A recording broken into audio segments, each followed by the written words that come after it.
All right. Everybody, what's going on? This your girl Tiffany coming through right here live in effect.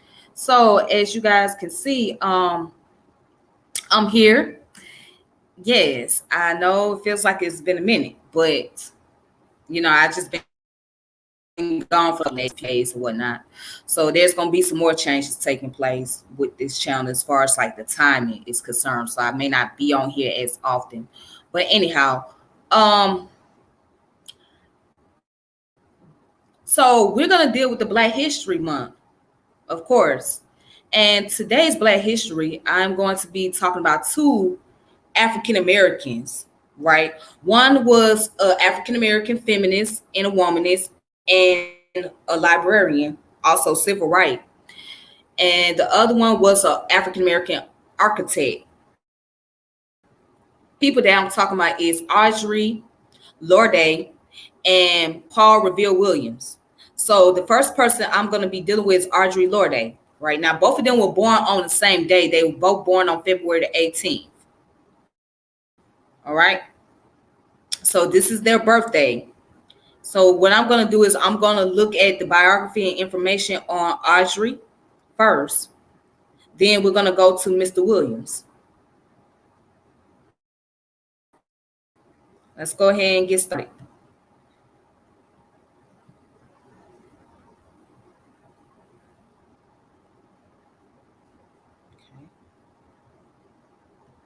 All right, let's go ahead and get started. So who was Audre Lorde? Okay. Audre Lorde, or Audre Lorde, rather. Audre Geraldine Lorde was born on February the 18th of 1934, and she passed on November the 17th of 1992. She was an American writer, feminist, librarian, and civil rights activist. She was self-described as Black, lesbian, mother, warrior, poet, who dedicated both her life and her creative talents to confronting, addressing injustice of racism, sexism, classism, capitalism, heterosexualism, and homophobia. All right. So as a poet, she is best known for technical mastery and emotional expression, as well as her poems that express anger and outrage at civil and social injustice she observed throughout her life. Her poems and posts largely deal with issues related to civil rights, feminism, lesbianism, illness, disability, and the exploration of Black female identity. So this is her early life. She was born in New York City to Caribbean immigrants. Her father from Barbados and her mother Grenadian from the islands of Carriacou.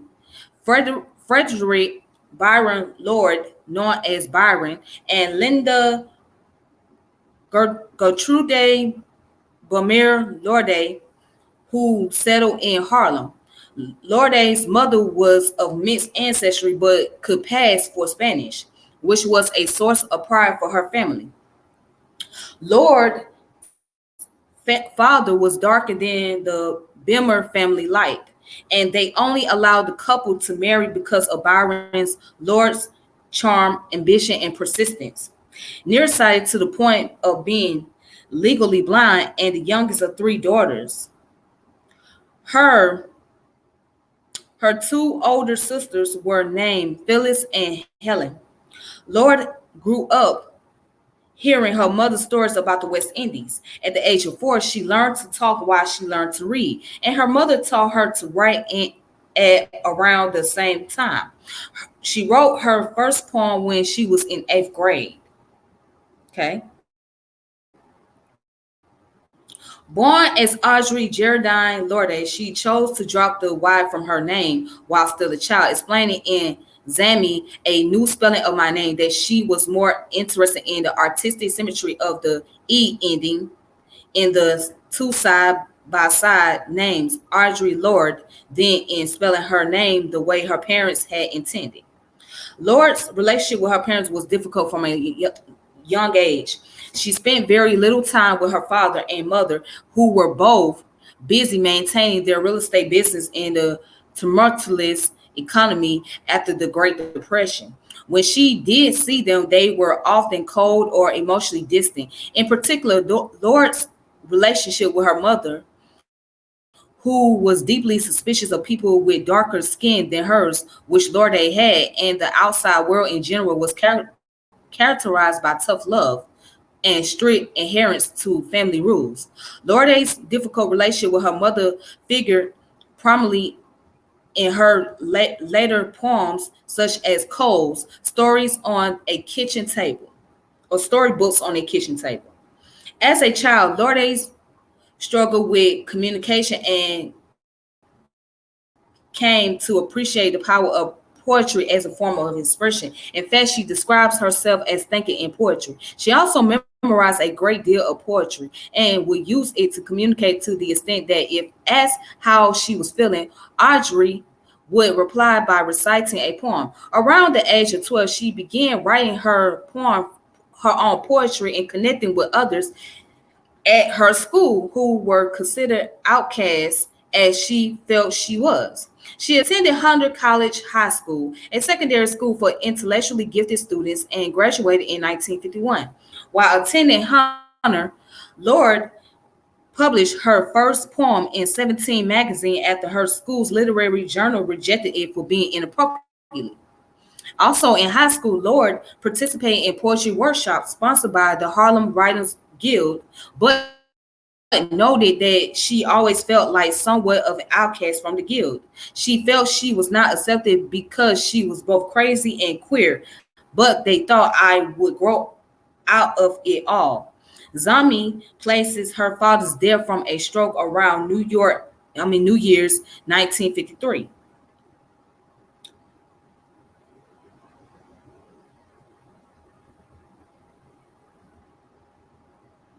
Okay, so she had such an very interesting upbringing, you know, a very interesting upbringing. Let's look at her career. So in 1954, she spent a pitiful year as a student at the National University of Mexico, a period she described as a time of affirmation and renewal. During this time, she confirmed her identity on personal and artistic levels as both as lesbian and a poet. On her return to New York, Lorde attended Hunter College and graduated in the class of 1959. While there, she worked as a librarian, continuing writing, and became an active participant in the gay culture of Greenwich Village. She furthered her education at Columbia University, earning a master's degree in library science in 1961. All right. During this period, she worked as a public librarian in nearby Mount Vernon, New York.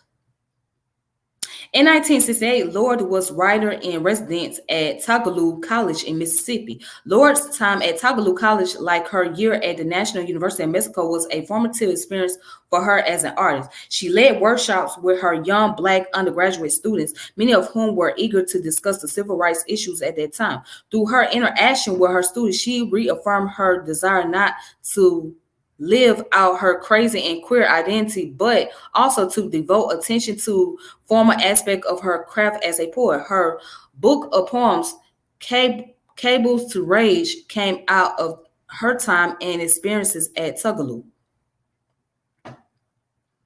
All right.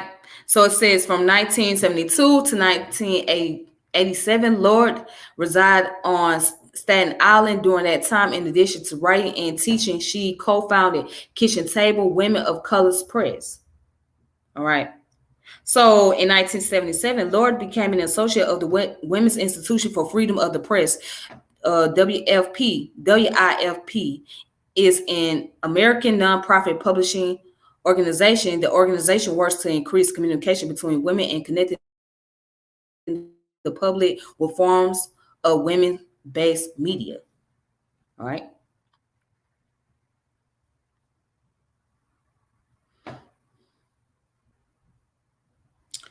So let's go down where it says in 1981, Lorde was among the founders of Women's Coalition of St. Croix, an organization dedicated to assisting women who have survived sexual abuse and intimate partner violence. In the late 1980s, she also helped help establish sisterhood in support of sisters in South Africa to benefit Black women who were affected by apartheid and other form of injustice. In 1985, Audre Lorde was a part of a delegation of Black women writers who had been invited to Cuba. The trip was sponsored by the Black Scholar and the Union of Cuban Writers. She embraced the shared sisterhood as Black women writers. They visit Cuban poets Nancy Morajan and Nicholas Gulen. They discuss whether the Cuban Revolution had truly changed racism and the status of lesbians and gays there. All right. So it goes on to talk about the Berlin years. So in 1984, Lorde started a visiting professorship in Western Berlin at the Free University of Berlin. She was invited by F.U. Lechler, Dagmar Schultz, who had met her at the UN World Women's Conference in Copenhagen in 1980. During her time in Germany, Lorde became an influential part of then nascent Afro-German movement. Together with a group of Black women activists in Berlin, Audre Lorde coined the term Afro-German in 1984 and consequently gave rise to the Black movement in Germany. During her many trips to Germany, Lorde became a mentor to a number of women, including May Ayim, Aka Higul Marshalls, and Helga Mday. Instead of fighting systemic issues through violence, Lorde thought that language was a powerful form of resistance and encouraged the women of Germany to speak up and support German women. Lorde helped increase awareness of intersectionality across racial and ethnic lines. All right. Okay. So let's go down to poetry. All right. Lorde focused her discussion of difference, not only differences between groups of women, but between conflicting differences within individual. I am defined as other in every group I'm part of, she declared. Audre Lorde states that the outsider both strength and weakness, yet without community, there is certainly no liberation, no future, only the most vulnerable, temporary armistice between me and my oppression. She described herself both at both as part of a continuum of women and a concert of voices within herself. Her conception of her many layers of selfhood is replicated in the multi-genres of her work. Critic Carmen Burkle wrote, her multicultural self is the thus reflected in a multicultural text and multi-genre in which the individual culture are no longer separated and autonomous entities but melt into a larger whole without losing their individual importance. Her refusal to be placed in a particular category, whether social or literary, was characteristic of her determination to come across as an individual rather than a stereotype. Lorde considered herself a lesbian mother, warrior, poet, and used poetry to get this message across. All right, then. So Lorde's poetry was published very regularly during the 1960s in Langston Hughes' 1962 New Negro Poets, USA, and several foreign anthologies, and in Black Literary Magazine. During this time, she was also politically active in civil rights, anti-war, and feminist movements. Okay? So let me skip down. All right. Um,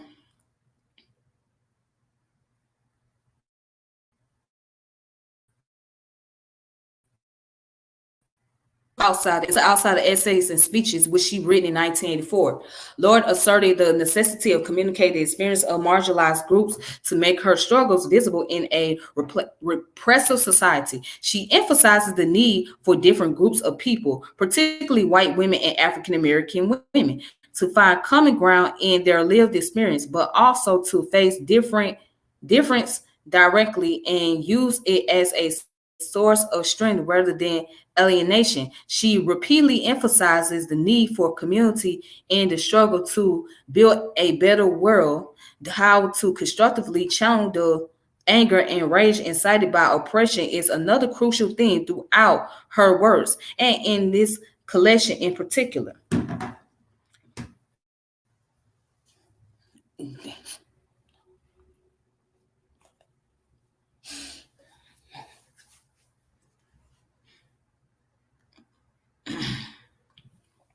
All right. So her most famous essay, "The Master Tools Would Never Dismantle the Master House," is included in the Sisters Outside. Lords question the scope and ability for change to be instigated when examining problems through a racist, patriarchal lens. She insists that women see differences between other women not as something to be tolerated, but something that is necessary to generate power and to actively be in the world. This will create a community that embraces differences, which will ultimately lead to liberation. Lorde elucidates divide and conquer in our world must become defined in power. Also, people must educate themselves about the oppression of others because expecting a marginalized group to educate the oppressors is the continuation of racist patriarchal thought. She explains that this is a major tool utilized by oppressors to keep the oppressed occupied with the master's concern. She concludes that to bring about real change, we cannot work within the racist patriarchal framework because change brought about in that will not remain. All right.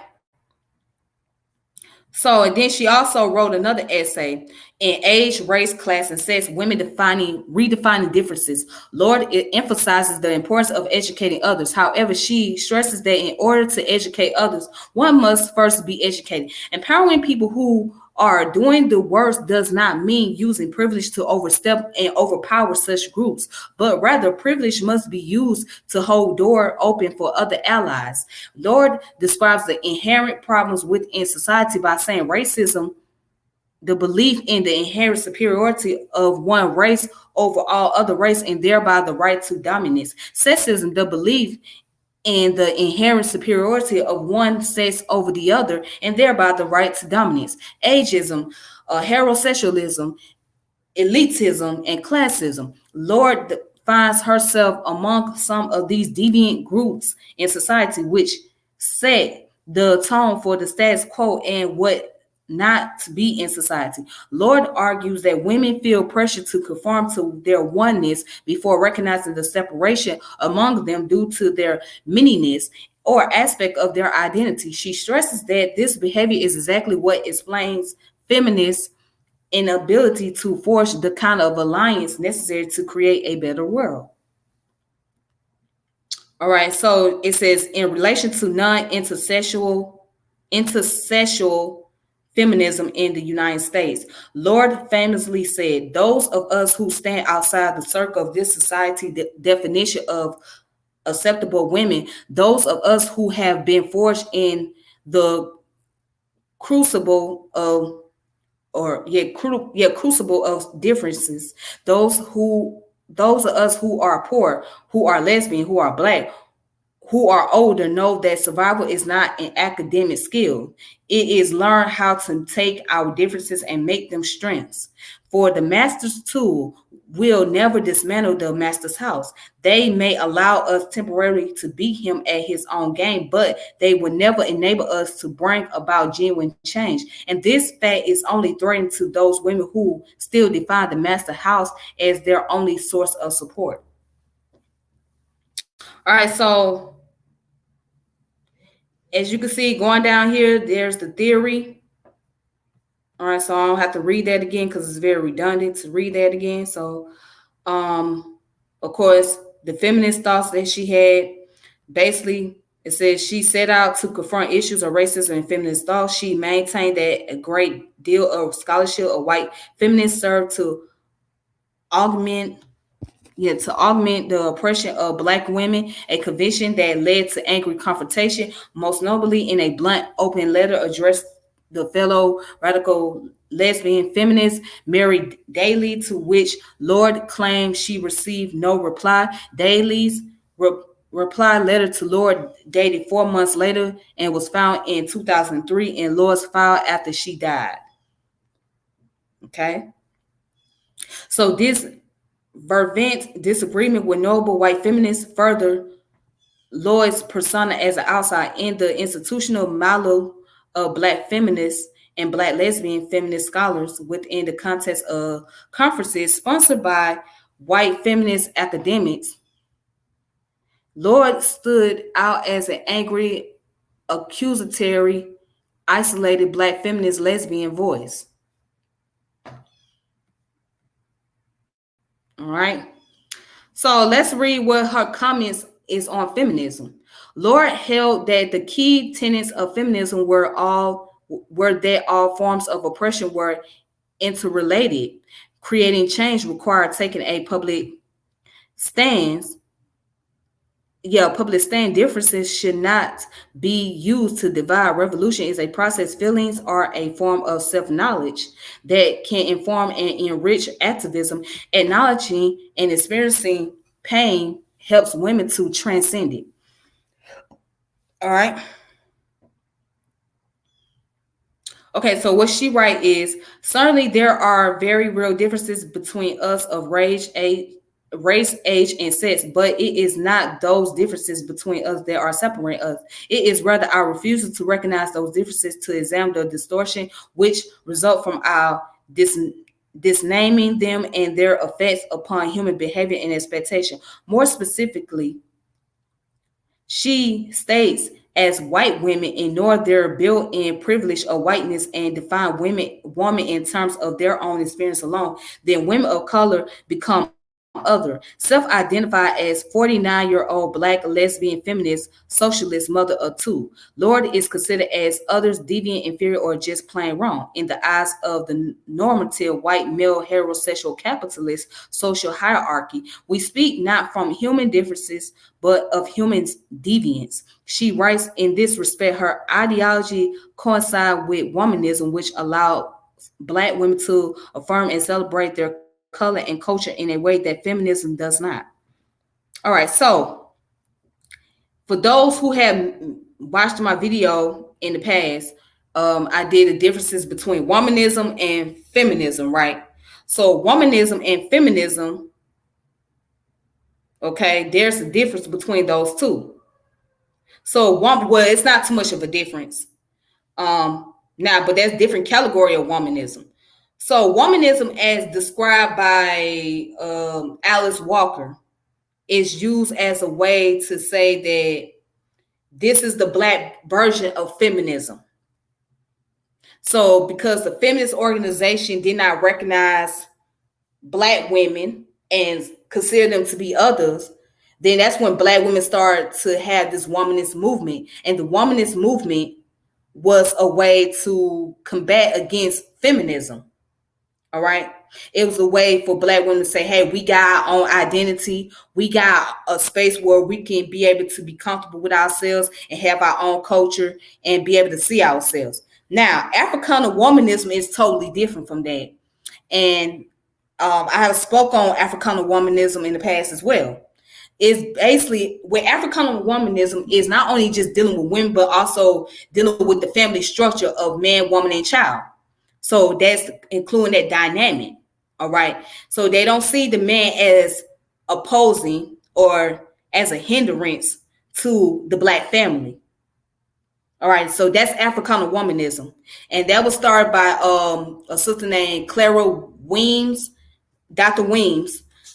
So she was the one that came up with the concept of Africana womanism. Whereas Alice Walker came up with just the concept of womanism, which is supposed to be the Black feminism, basically. All right, so I'm going to go ahead and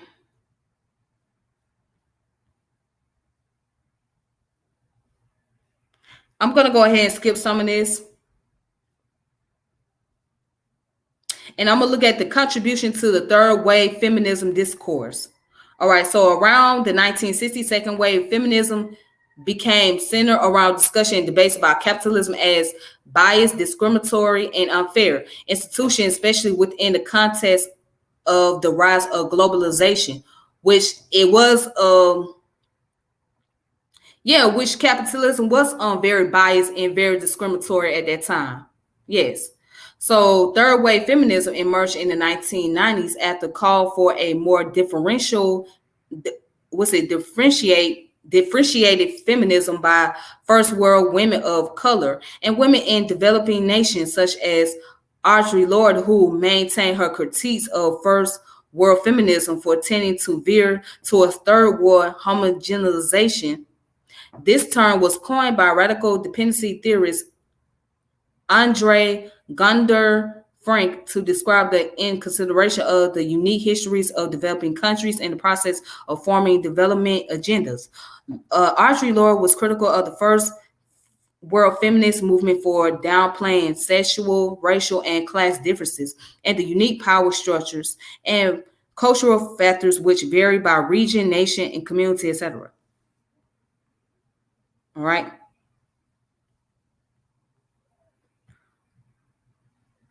Okay, so womanism and its ambiguity means that it's difficulty. Womanism existing naturally opens various definition and interpretation. Alice Walker's comments on womanism that womanism is to feminism as purple is to lavender suggests that the scope of studying of womanism includes and exceeds that of feminism. In its narrowest definition, womanism is the Black feminism movement that was formed in response to the growth of racial stereotypes in the feminist movement. All right.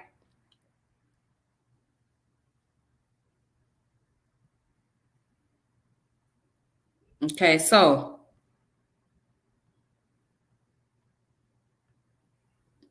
and let's go back to the concept of womanism.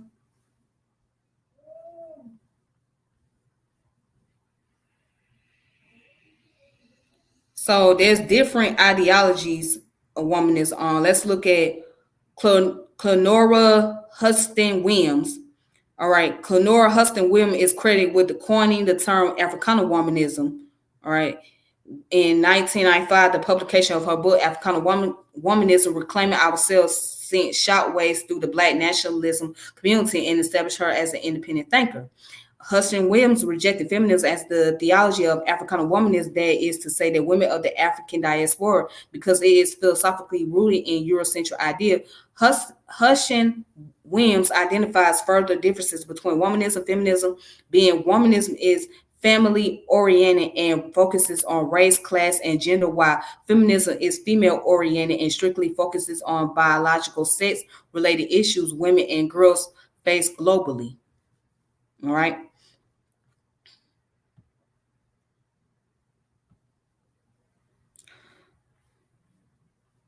So I just wanted to kind of like throw that out there.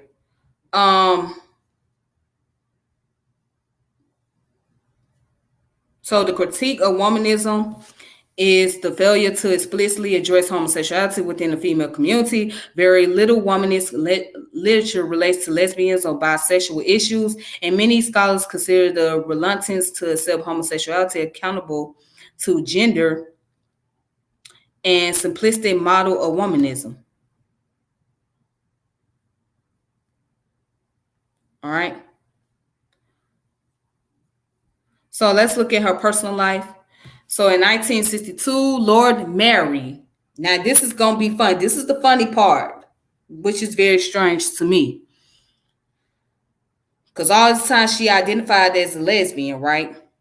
But anyways, personal life. In 1962, Lorde married attorney Edwin Rollins, who was a white bisexual man. She and Rollins divorced in 1970 after having two children, Elizabeth and Jonathan. And in 1966, Lorde became head librarian at Town Schools Library in New York City, where she remained until 1968. All right. So during her time in Mississippi, she met Frances Clayton, a white lesbian professor of psychology who was to be her romantic partner until 1989. And their relationship continued for the remainder of Lorde's life. And from 1977 to 1978, Lorde had a brief affair with the sculptor and painter Mildred Thompson. The two met in Nigeria in 1977 at the Second World Black and African Festival of Arts and Culture. Their affair ran its course during the time that Thompson lived in Washington, D.C. Lorde and her life partner, Black feminist Dr. Gloria Joseph, reside together on Joseph's native land of St. Croix. Together, they founded several organizations such as Lumumba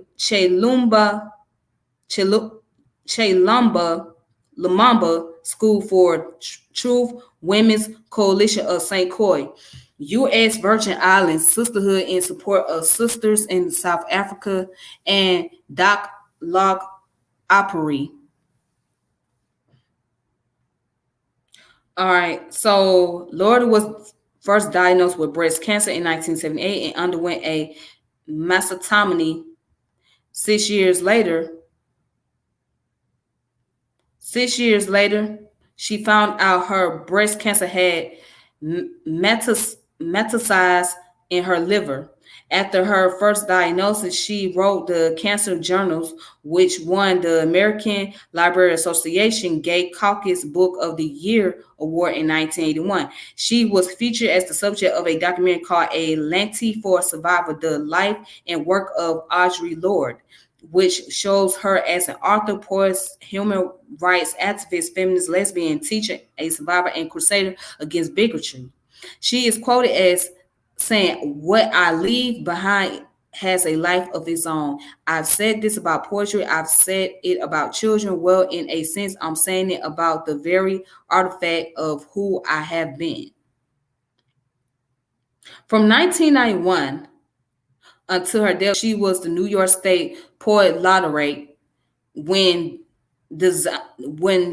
designating her as such, then Governor Mario Cuomo said, "Lorde, her imagination is charged by a sharp sense of racial injustice and cruelty of sexual prejudice. She cries out against it as the voice of indignant humanity. Audre Lorde is the voice of eloquent outsider who speaks in a language that can reach and touch people everywhere." In 1992, she received the Bill Whitehead Award for Lifetime Achievement from Publishing Triangle. In 2001, Publishing Triangle instituted the Audre Lorde Award to honor works of lesbian poetry.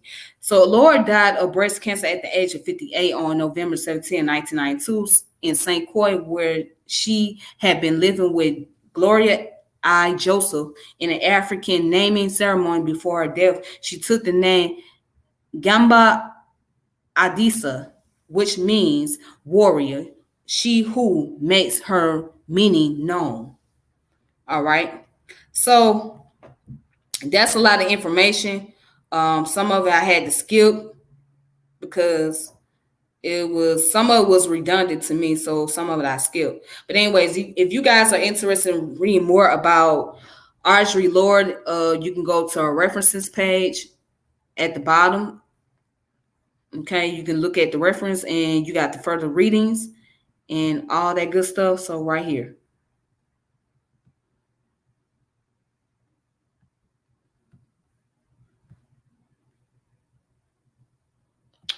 What is a womanist? I'm glad that you asked. So a womanist, right? Somebody asked the question, so I'm going to answer the question. So womanist is the Black version, according to Alice Walker. Okay, she came up with the term womanism. It's the Black version of feminism. So it's Black feminism. That's what woman is supposed to be in that case, according to Alice Walker. So it's a response against feminism and the stereotype of Black women, because at the time the feminist organization, they were very discriminatory towards Black women. So a lot of Black women had a hard time with that. So womanism came about. So a womanist, in that sense, is someone who happened to be a Black woman that is a feminist. All right. Now, Africana womanism is different. Africana womanism focuses on the concept of family. All right. That's what Africana womanism deal with. Whereas womanism just deals with the issue of just black women in general and not the family dynamic, just black women. You know what I'm saying? So that's what it is. Hopefully I answered your question. All right, so what I'm gonna do, I'm gonna show some of the sources, other information, like if you guys want to, if you're interested in looking at it. So this one is called The Great American Disease. This is something that she wrote, that Audre Lorde wrote. I keep saying Lorde because that's how it's pronounced in the foreign name, but it's Lord. But anyways, so this one is by Taylor and Francis Group, The Great American Disease, Audre Lorde, which was written in 1979. All right, so feminism and black liberation, etc. So let's go ahead, let's look at what she wrote in this article. She put down, in Robert Staples' attack upon black feminists, there are saddening and oblivious fallacies in error. Or excuse me, there are saddening and obvious fallacies in error. Despite the economic gains made by black women recently, we are still the lowest paid group in the nation by sex and race. This should give the reader some idea of inequality from which we started. In Staples' own word, black women now only threaten to overtake black men by the next century in education, occupation, and income. In other words, the inequality is self-evident, but how is it justifiable? All right. So down here, she goes on to say, black feminists speak as women because we are women and do not need others to speak for us. It is for black men to speak up and tell us why their manhood is so threatened and by what that we should be the prime targets of their justifiable rage. What correct analysis of this rotten capitalist dragon within which we live would legitimize the wholesale rape of black women by black men that goes on within every city of this land? At least black women and black feminists other than Shang and Wallace have begun this much needed dialogue, however bitter our words. At least we are not moving down our brothers in the street nor beating them to death with hammers yet.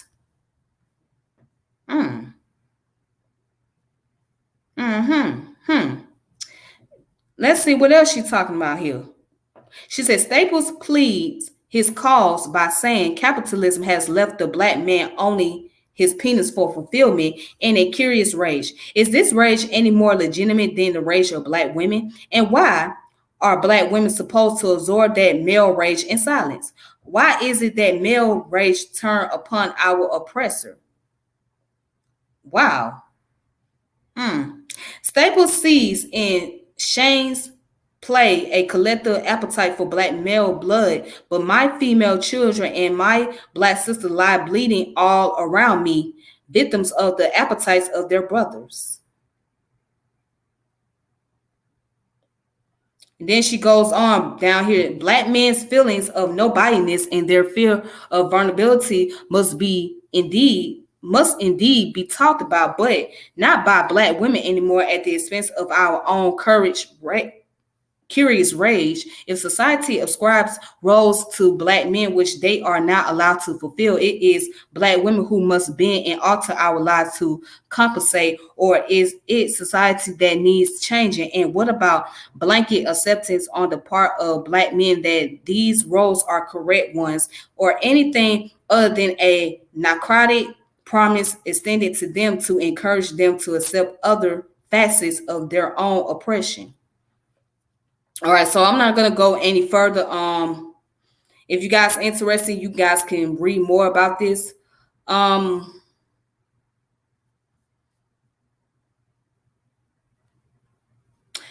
This is a pretty interesting article here, The Great American Disease, that she wrote. And this was in 1979, by the way. So But if you want to look more into it, you can. That, I mean, it's up to you. You can find it at jaster.org. This is where you can find information. So I'm not gonna like go any more in detail about it. All right. So let's look at another one that she did. It was two more. This one's called The Uses of Anger.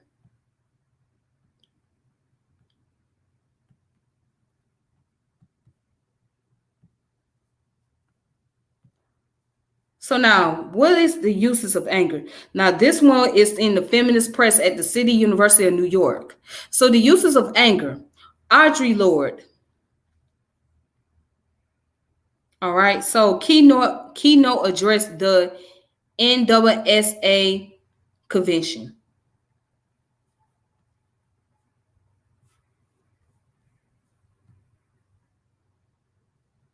All right. So it's written in 1981, Women's Study Quarterly.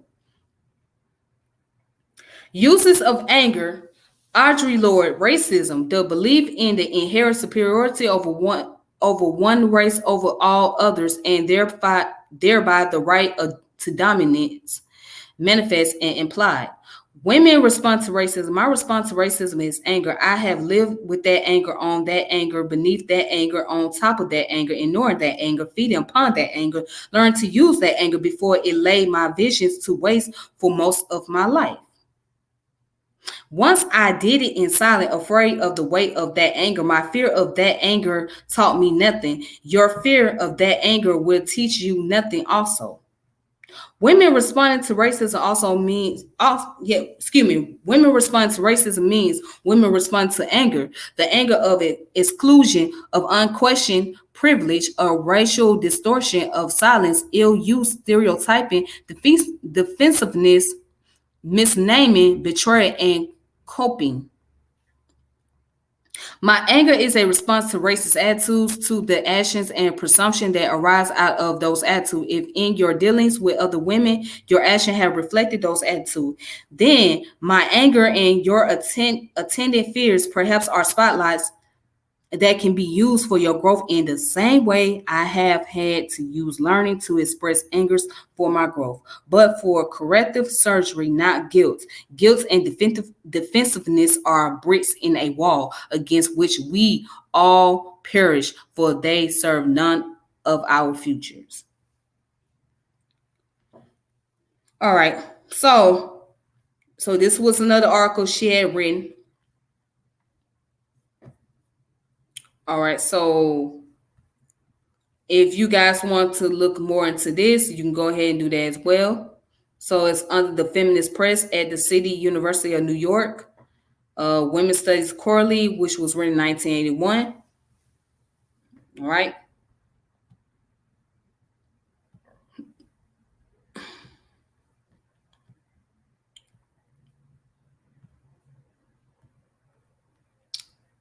It's called Showing Our True Colors. All right. Showing Our True Colors, which was written in 1991. All right. Right here in the spring of 1984, I spent 3 months at the Free University in Berlin teaching a course in Black American women poets and a poetry workshop in English for German students. One of my aims for this trip was to meet Black German women, for I'd been told there were quite a few in Berlin.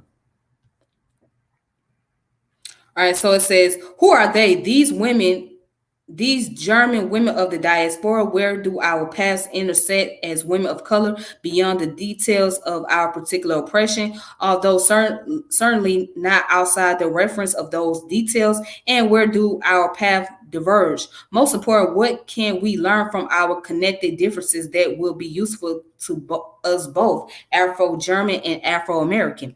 Afro-German, the women say they've never heard that term used before. I asked one of my Black students how she thought about herself growing up. The nicest thing they ever called us was war baby, she said. but the existence of most Black Germans had nothing to do with the Second World War. In fact, predates it by many decades. I have Black German women in my class who trace their Afro-German heritage back to the 1890s. For me, Afro-German means the shining face of Ma and Katerina in animated conversation about their father's homeland. The comparison, joy, disappointment. It means my pleasure at seeing another Black woman walk into my classroom. Her reticent slowly giving way as she explores a new self-awareness, gains a new way of thinking about herself in relation to other Black women. I never thought of Afro-German as a positive concept before, she said, speaking out of the pain of having to live a difference that has no name, speaking out of the growing power self-scrutiny has forged from that difference. I am excited by these women, by their blossoming sense of identity, as they say. Let us be ourselves now as we define us. We are not a figment of your imagination or an exotic answer to your desires. We are not some button on the pocket of your longing. I see these women as growing force of international change in concert with other Afro-Europeans, Afro-Asian, Afro-American. All right, so right here is called Showing Our True Colors. Audre Lorde, that was written in 1991. That was a year before she passed on. All right. So again, you can look that up. Go to the website jaster.org and you can find out more. So it's right down here. Jaster jastor.org. Jastor.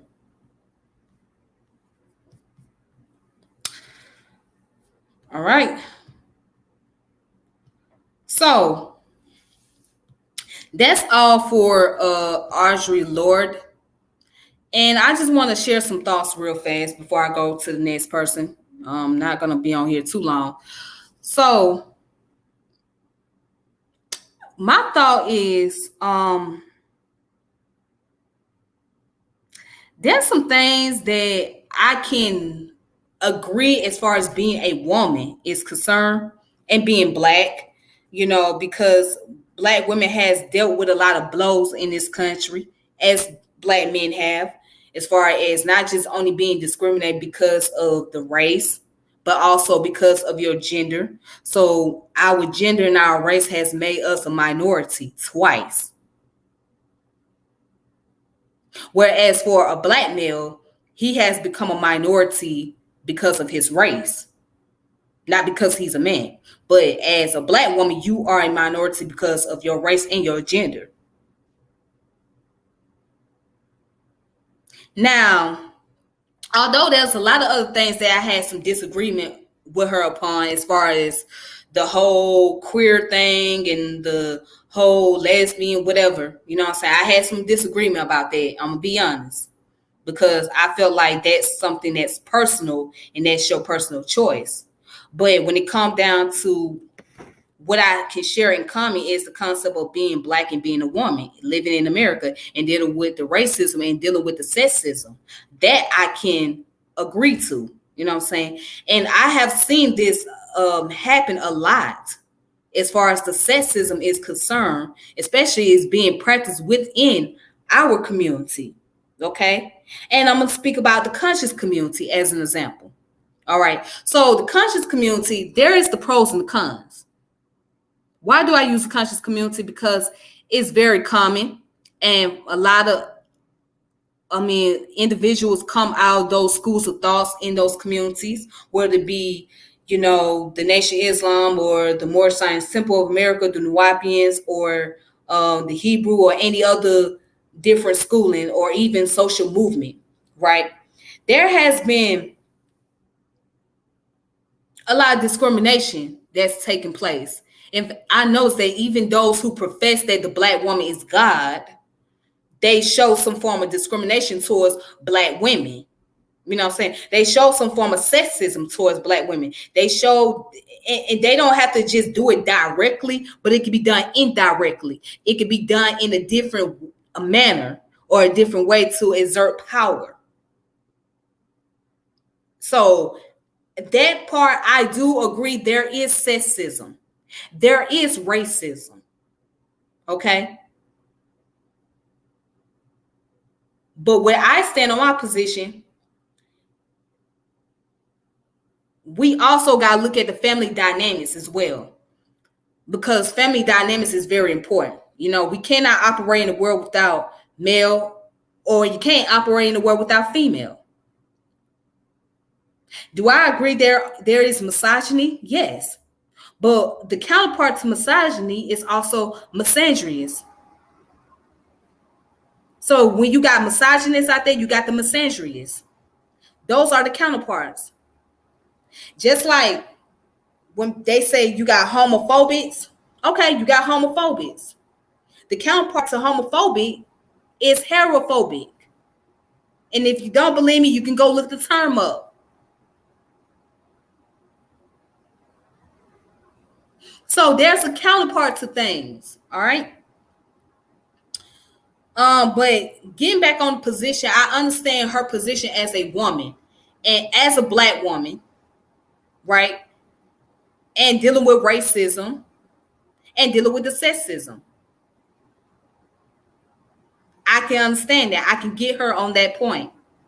But on all other points, I just can't relate to her on, because I can't see her point of view on that other level.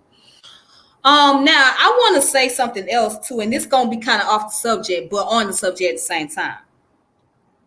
Now we sit here, we listen to people make criticism about those who are in religion, for example, those who are in Abrahamic religion. You know, we make an argument that, oh, religion has done a lot of evil things to people, especially to women. While that may be true, but let me say this. You don't have to be in a religious organization to do anything evil to somebody. You don't have to believe in a God just to be evil to somebody. Because evil can come from the place of mind and behavior, not because of some religion doctrine, not because of what you give yourself a title or label. It's based on your character and your behavior. And I'm going to say this as well. Humans, throughout humanity, evil has always occurred way before religion even came into the picture. Okay? You always had that dominant versus subordinate type of thing.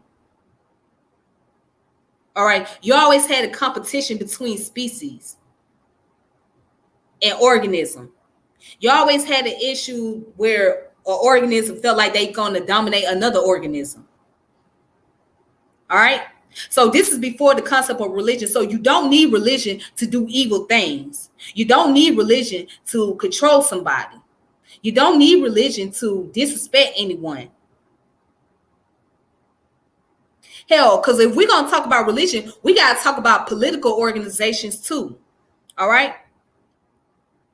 We're going to talk about how these political organizations and these social movement has did a lot of discriminatory against women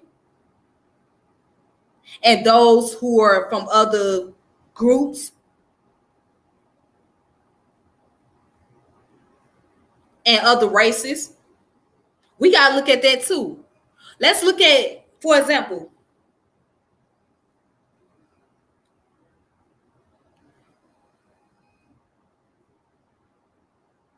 all right, for example, let's look at the Black Panthers, the Black Panther organization.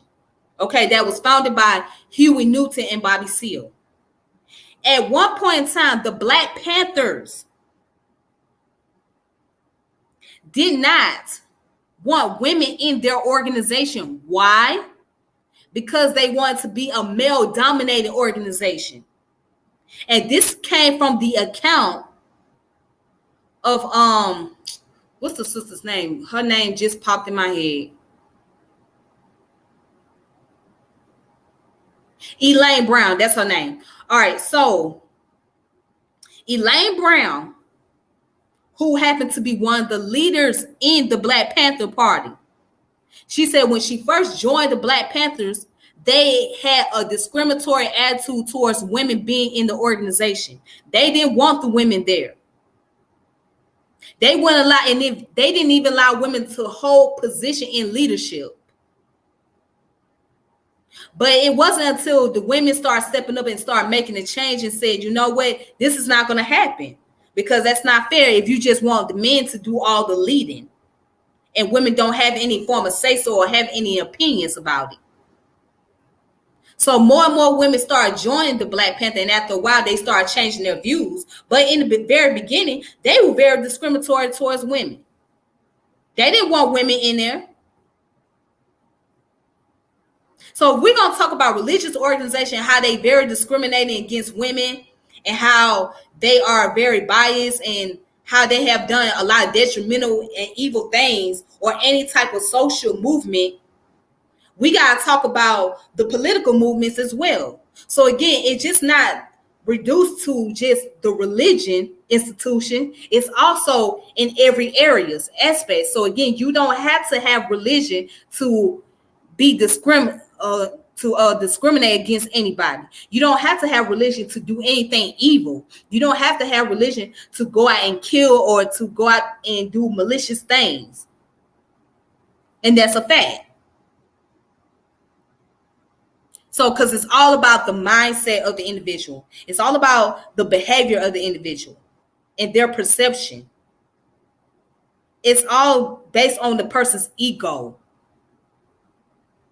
That's what it's based on. All right. All right, you guys, just give me a few seconds, please, and I'll go on to the next topic.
All right, so let me go ahead and get on to the next subject. All right.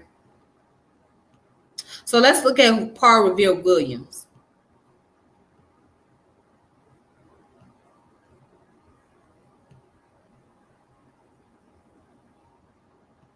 All right.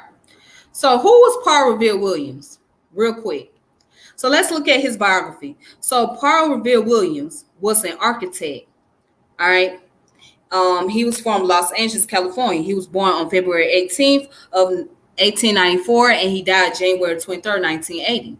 All right. He practiced mostly in Southern California and designed the homes of numerous celebrities, including Frank Sinatra, Lucille Ball, Desi Arnaz, Lon Chaney, Barbara Stanwyck, and Charles Correll. He also designed many public and private buildings. All right. All right. So his early life, he came from a middle-class family that was from Memphis, Tennessee. Charles Stanley and Lilla Wright Williams, they migrated to Los Angeles in 1893 with their son Chester to start a fruit business, but were not successful. Paul was born in Los Angeles on the 18th of February. His father died in 1896 from tuberculosis, and his mother 2 years later from the same illness, leaving the boys in foster care. He was eventually adopted by C.I. Clarkson and his wife. Williams was the only African American student in his elementary school. He studied at the Los Angeles School of Art and Design and at the Los Angeles branch of New York Beaux Arts Institute of Design, Artiller, subsequently working as a landscape architect with Wilbur Cook Jr. He studied architectural engineering from 1916 to 1918 at the University of Southern California, where he earned his degree, designing several residential buildings while a student there. Williams became a certified architect in California in 1921 and the first certified African American architect west of Mississippi. He married Della Mae Given on June the 27th of 1917 at the First AME Church in Los Angeles. They had 3 children: Paul Revere William Jr., born and died on June 20th of 1935, buried in Evergreen Cemetery. Marilyn Francis Williams, born on December 25th of 1926, and Norma Lucille Williams, September 18th, 1928. All right, so as you can see, that's a picture of him right here. All right, so this is a picture of him again right here.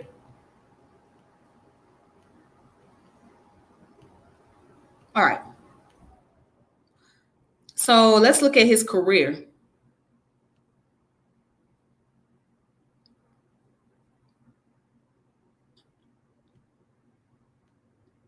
All right, so William won an architectural competition at age 25, and 3 years later opened his own office known as Outstanding Draftsman. He perfected the skill of rendering drawings upside down. The skill was developed because in the 1920s, many of his white clients felt uncomfortable sitting directly next to a black man. He learned to draft upside down so that he could sit across the desk from his clients who would see his drafts right side up. All right. And it says that he became the first African American member of the American Institute of Architects in 1923. At one point in his career, Williams became interested in prefabricated structures. He worked together with Wallace Neff to design experimental airform structures, which were small homes that only took a few days to construct using simple materials. Okay. A. Quincy Jones was an architect who claimed to have hired Williams and later collaborate with him on projects in Palm Springs, including the Palm Springs Tennis Club and the Town and Country and Romanoff's on the Rocks restaurants.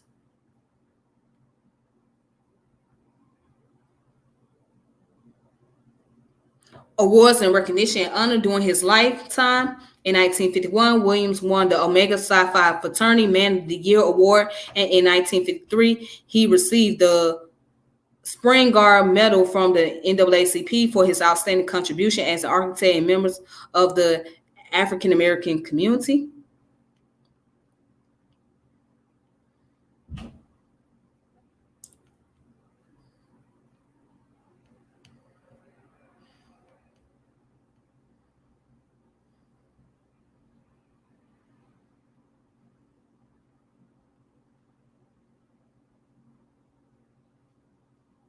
All right.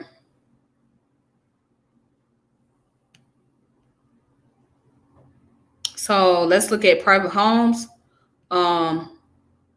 So this is one of the homes that was designed by him.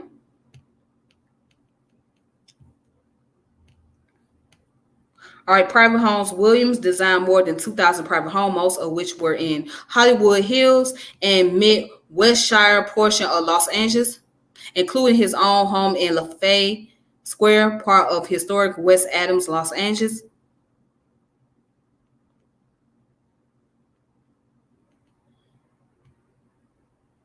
All right, so his most famous homes were for celebrities and was well regarded for his mastery in various architectural styles, modern interpretation of Tudor Revival, French Chateau, Regency, French country, and Mediterranean architecture were all within his vernacular. So, in contrast to these spindle mansions, Williams co-designed with Haylard Robinson the first federally funded public housing projects of the post-war period, and Lanston Terrence in Washington D.C., and later the Pueblo del Rio project in southeast Los Angeles. William famously remarked upon the bitter irony of the fact that most of the homes he designed and whose construction he oversaw were on parcels whose deeds included segregation covenants barring Black people from purchasing them. A number of his work are listed on the National Register of Historic Places. All right. So down here, there's a list of his works that he have done. Okay.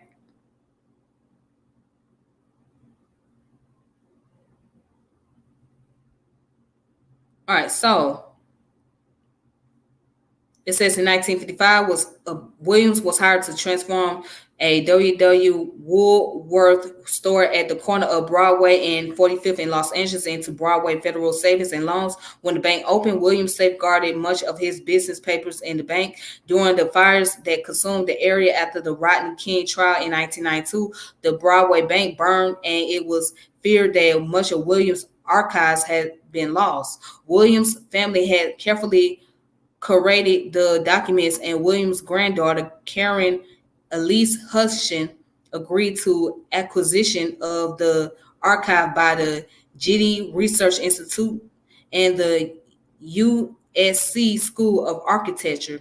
In June of 2020, Milton Curry of USC announced the contents of the archives: about 35,000 architectural plans, 10,000 original drawings, blueprints, photographs, and correspondence that helped fill the gaps of Los Angeles modernism in the 20th century. Okay, now here's the death. William retired his practice in 1973 and died from diabetes on January 23rd, 1980, at the age of 85. His funeral was held at the First AME church he designed, and the presiding minister, Reverend Cecile Murray, was joined in the pulpit by William H.D. Hornaday, the senior minister of Founders Church of Religious Science, that Williams also had designed. Dr. Hornaday described Williams as a gentle and courtly man of the highest integrity. William was interred in the Sanctuary of Radiance, a Manchester Garden mausoleum at the Inglewood Park Cemetery, Inglewood. Williams' widow, Della Williams, co-founded with Family Williams the Will Fidel Club, established November 21st of 1995 by Black Women Archive in the Los Angeles, California community. All right. So the memorial to Paul R. Williams, north of the Golden State Mutual Life Insurance building, dedicated October of 2015. So here it is. So that's his memorial right here. Okay.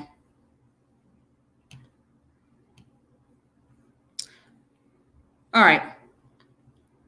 So if you want to look up more information about Dr. Paul R. Williams, you can go on this website right here. You can go on the reference. You can look at the further reading and the external link. All right. All right, here you go.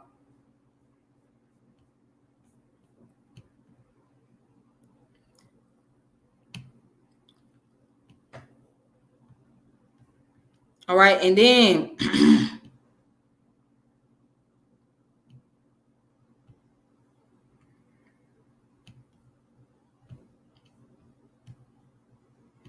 you can also check out this website, Paul R. Williams, the American architect. You can look up more information on him if you want to. So there it is right here.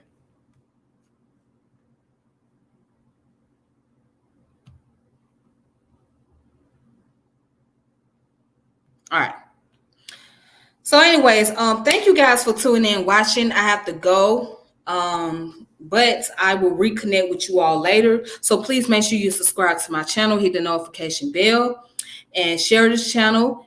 Also, share the videos, and we'll check out more contents that I have on here. So until next time, please take it easy on yourself, and I'll reconnect with every last one of you later. So until then, may peace and power elevation be to all of you. Thank you so much for tuning in. This your girl Tiffany, and I'm out.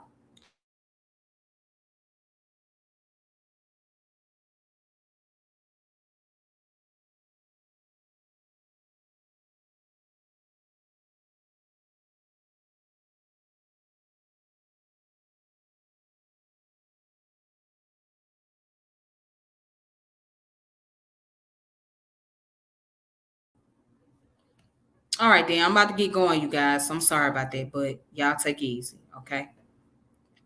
Thank you.